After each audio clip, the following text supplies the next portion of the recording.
그동안 우리의 북한 핵 관련 해법이 북한의 결단을 촉구하는 방향으로 강화되어 온 것은 분명하나 북한의 태도 변화나 양보를 유도할 만한 구체적 수단이나 방안의 개발은 상대적으로 미흡한 상태를 벗어나지 못하고 있는 것 역시 사실입니다.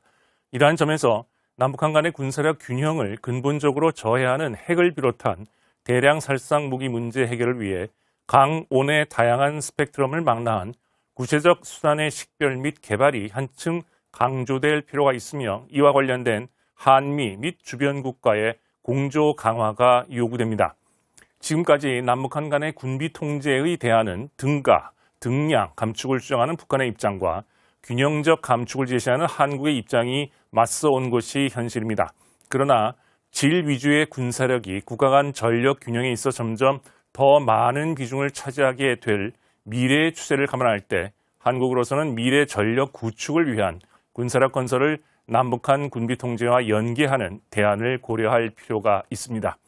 즉, 북한의 등가, 등량 감축 제한을 일부 수용하면서 그 대상 장비나 부대에 한국 자체의 군사력 건설 계획에 의한 조정 대상을 포함시킬 경우, 다시 말해 도태되거나 노후 장비 위주의 감축을 시도할 경우 군비 통제를 통해 북한에 대한 군사력의 질적 우위는 한층 강화될 것이고 이는 결국 남북한 간의 안정적 군사력 균형을 보장하게 될 것입니다. 한국의 입장에서는 이제 더 이상 군비 통제를 군사력 건설과 대치되는 개념으로 간주하는 시각으로부터 탈피할 필요가 있습니다. 즉 미래의 군비 통제는 첨단, 정예 군사력 건설의 대척점에 선 존재가 아니라 이를 촉진하는 수단이라는 인식을 가져야 할 것입니다. 이러한 점에서 각종 국방계획 차원에서 군사력 건설 계획과 남북한 군비 통제 계획을 연계하는 조치의 발전들이 요구됩니다. 한미 간의 각종 협의가 결과를 종합할 때 주한미군의 전력 조정을 남북 군비 통제 협상의 카드로 활용할 수 있는 시한이 현재로부터 그리 많이 남지 않았다는 점을 확인할 필요가 있습니다. 따라서 북한 핵 문제 해결이 일정한 궤도에 오르는 시기부터 북한 측에 대해 주한미군의 조정 계획과 연계한 남북한 군비 통제 방안을 집중 제안할 필요가 있습니다. 중장기적으로 한반도 군비 통제는 영내 여타 국가들의 군비 통제와도 연계되어야 합니다. 향후 핵을 비롯한 북한의 대량 살상 무기 능력이 대폭 축소되거나 소멸될 경우 남북한 또는 통일 한국과 주변국 간의 전략적 타격 능력의 편차는 더욱 커질 수밖에 없습니다. 따라서 한반도 내에 대량 살상 무기 위협이 해소되는 일정 국면부터는 남북한의 전략적 타격 능력의 제한 조치와 함께 주변국들이 한반도 인접 지역에 배치 전개한 전략 무기들에 대한 통제 조치 역시 함께 이루어져야 한다는 점을 지속적으로 강조해 나갈 필요가 있습니다. 국방주간 이슈의 이명철이었습니다. 육군 72사단이 3일부터 5일까지 사흘 동안 쌍용 훈련을 실시했습니다. 4천여 명의 현역과 예비군이 참가해 주야간 전시 임무를 숙달했습니다. 윤현수 기자가 취재했습니다. 뜨거운 태양이 내리쬐는 한여름 날씨, 현역과 예비군들이 철조망치기 훈련에 돌입합니다. 쇠기둥을 땅 위에 올리고 힘을 합해 힘껏 내려칩니다. 서로 호흡이 잘 맞아야 정확하게 박힐 수 있습니다. 이어 본격적인 윤형 철조망치기. 기둥과 기둥 사이 얽히지 않게 조심스레 일렬로 펼쳐놓습니다. 수분여 만에 철조망이 완성됩니다. 유사시 궤도 차량 등의 바퀴에 감겨 들어가 기능을 방해하는 역할을 수행합니다. 훈련이 계속될수록 감각이 되살아납니다. 72사단에서 현역으로 있다가 이번에 이쪽으로 예비군 훈련을 오게 되는데 날씨가 비록 더운데 많이 힘들지만 마지막까지 열심히 하겠습니다.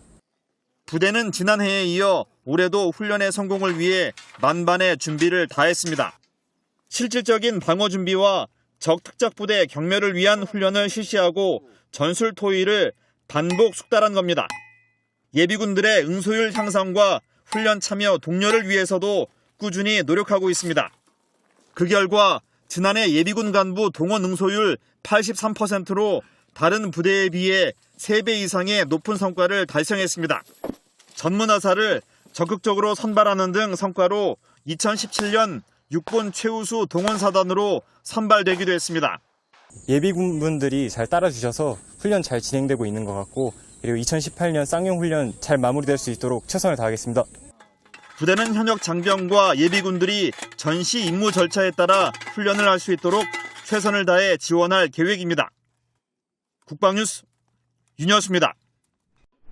한 차례 태풍이 지나고 본격적인 무더위가 다가오고 있습니다. 우리 장병들도 여름철 건강관리에 각별히 힘써야 할 텐데요. 자칫 지나칠 수 있는 여름철 건강관리 수칙을 김주영 기자가 정리했습니다. 폭염특보 발령 기간인 6월부터 8월 사이에는 열사병과 열탈진 등 온열 질환자가 많이 발생합니다. 특히 열사병은 더위로 인한 질환 중 가장 치명적이며 적절한 치료를 하더라도 사망률이 높습니다. 장시간 뜨거운 햇볕에 노출되거나 고온다습한 환경에서 오랫동안 있게 되면 체온 조절 중추가 제대로 작동하지 않고 이때 체온은 40도 이상으로 오릅니다. 야외 활동이 많은 우리 장병들은 체온 유지에 각별히 주의를 기울여야 합니다. 우리 군은 혹서기 온도지수별 야외 활동 허용 기준을 마련해 장병들의 온열 손상 피해를 최소화하기 위해 노력하고 있습니다. 이와 함께 여름이면 빼놓을 수 없는 문제, 바로 식중독입니다. 장병들은 단체 급식을 하는 만큼 더욱 유의해야 합니다. 가장 간단하고 쉬운 예방법은 손을 잘 씻는 겁니다.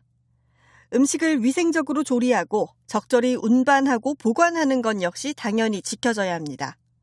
각급 부대는 식중독 지수를 매일 확인하고 식품 위생을 검사하고 점검해야 합니다. 우리 장병들의 건강은 국력과도 직결되는 문제입니다. 조금만 유의한다면 무더운 여름 건강하게 이겨낼 수 있습니다. 국방뉴스 김주영입니다.